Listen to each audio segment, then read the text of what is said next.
안녕하세요. 인생 이야기입니다. 오늘의 사연 제목은 착한 줄 알았던 올케. 남동생이 사고로 식물인간이 되어버리자 본심을 드러내기 시작하는데 라는 사연입니다. 안녕하세요. 저는 올해 40대의 여자입니다. 먼저 저희 집안의 사정부터 말씀드린다면 저희 집은 지극히 평범한 집이었습니다. 부모님께서도 평범한 회사원이어서 그런 건지 그렇게 자녀들에 대한 기대도 크지 않았기에 그저 사람답고 평범하게 크기만을 원하셨어요. 제 밑으로는 남동생이 하나 있습니다. 저와 남동생은 그런 부모님의 평범한 관심 속에서 평범하게 자라나는가 싶었는데 남동생의 천재성은 20살이 되면서부터 두각을 드러내기 시작했습니다. 학교 공부에는 영 관심이 없던 남동생이 컴퓨터를 배우기 시작하고 그걸로 사업을 시작하더니 20살에 군대를 가기 전부터 엄청난 돈을 벌었죠. 그것도 모자라서 군대를 다녀오더니 대학교를 때려치우고 그동안 모은 돈으로 회사를 차리고 저로서나 부모님은 잘 이해 못하는 IT 업종으로 해서 엄청난 돈을 벌어들이기 시작했습니다. 남동생이 가끔 집에 와서 돈과 이것저것을 해주며 자신의 사업에 대해서 이야기를 하고 말은 해주었지만 아들이 사업할 때 말하는 중간중간 전문 용어들을 섞어서 말하다 보니 저희 가족들 중에 알아듣는 사람은 아무도 없었습니다.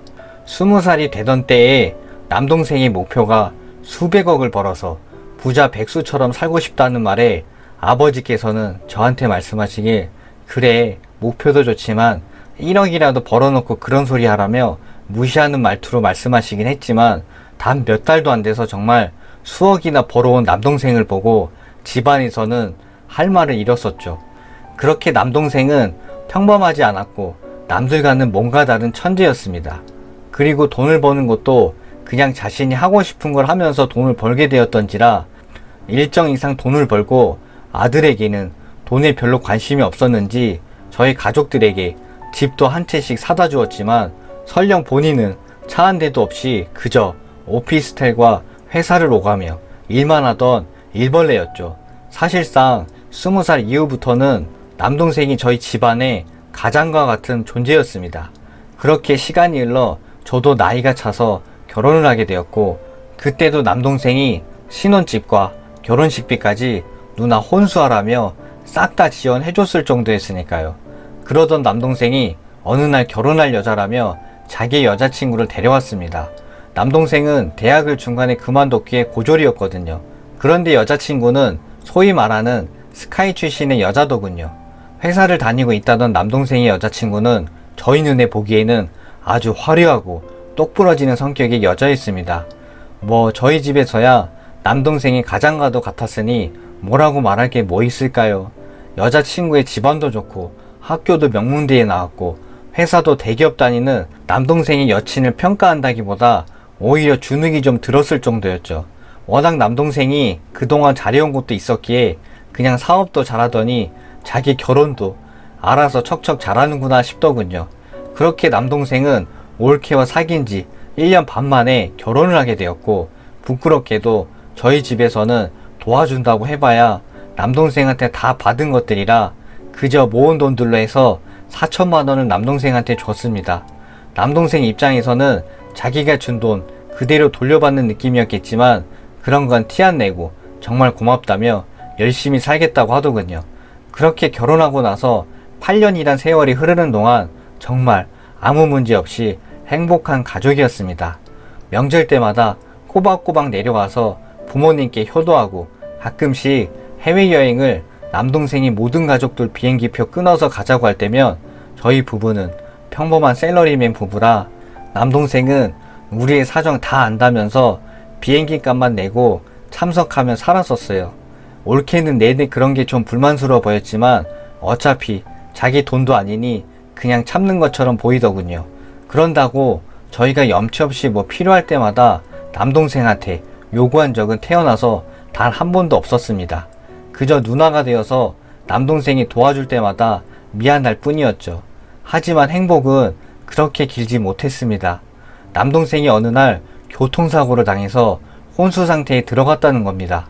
저희 가족들은 정말 제정신이 아니었어요. 남동생네 부부는 이제 막 아들을 낳았던 시점이었거든요. 그것도 결혼한 지 6년이 지나서야 낳았습니다.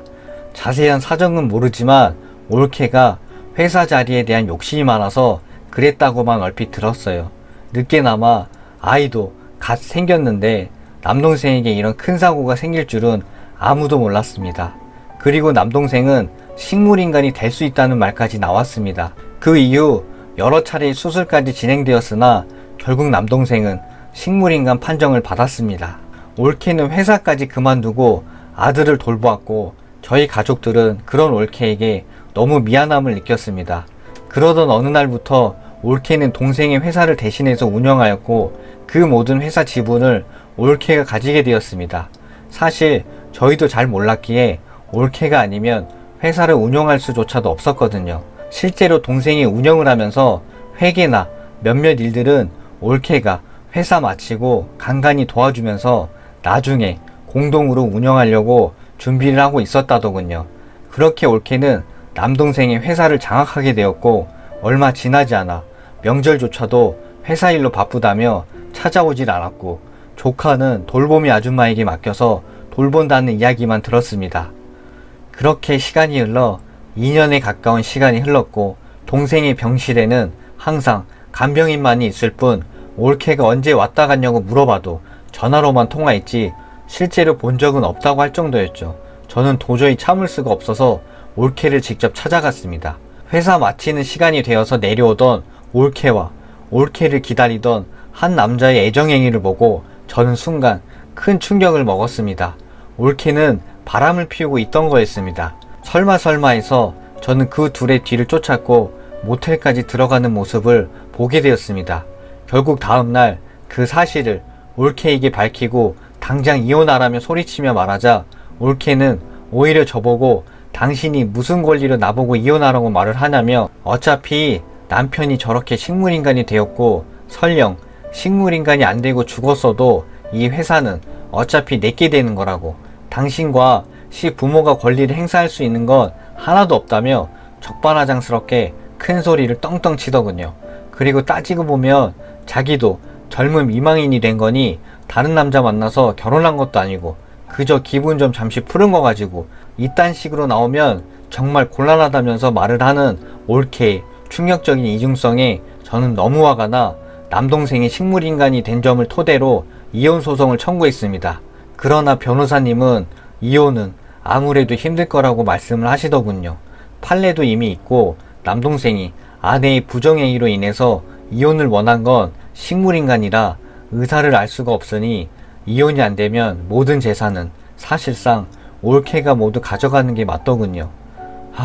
앞으로 이걸 정말 어떻게 해야 될지 고민입니다. 오늘의 인생 이야기, 사연의 내용은 여기까지입니다. 오늘도 영상 봐주셔서 대단히 감사합니다.